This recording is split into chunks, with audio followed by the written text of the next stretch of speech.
100 গ্রাম ভাতে যেখানে 130 ক্যালোরি থাকে সেখানে একটি মাঝারি সাইজের জিলাপি যেটার আনুমানিক ওজন প্রায় 55 গ্রামের মতো হয়ে থাকে, সেটাতে থাকে প্রায় 150 ক্যালোরি। আপনি ভাতে কার্বোহাইড্রেটের পাশাপাশি কিছুটা ফাইবার এবং প্রোটিনও পাবেন। অপরপক্ষে জিলাপিতে পাবেন শুধুমাত্র চিনি, কোলেস্টেরল এবং ফ্যাট। এখন এটা শুনে অনেকেই যারা পাতলা মানুষ আছেন তারা মনে করতে পারেন তাহলে এখন থেকে আমি প্রচুর পরিমাণে জিলাপি খাবো, সেটা আমাকে বেনিফিট দিবে। ব্যাপারটা একদমই তেমন না। ওজন বাড়ানোর জন্য চিনি খাওয়া এবং ওজন কমানোর জন্য গাঁজা খাওয়া দুইটা প্রায় শরীরের একই রকম ক্ষতি করে।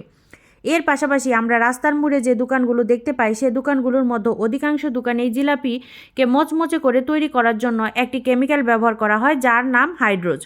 এই হাইড্রোজ মানুষের শরীরে যে কিডনি আছে এই কিডনির জন্য মারাত্মক ক্ষতিকর। একই সাথে এটি আমাদের মগজ পর্যন্ত শুকিয়ে ফেলে এবং যারা প্রেগনেন্ট মহিলা আছেন তাদের অনাগত শিশু স্বাস্থ্যের জন্য মারাত্মক ক্ষতিকর হয়ে থাকে।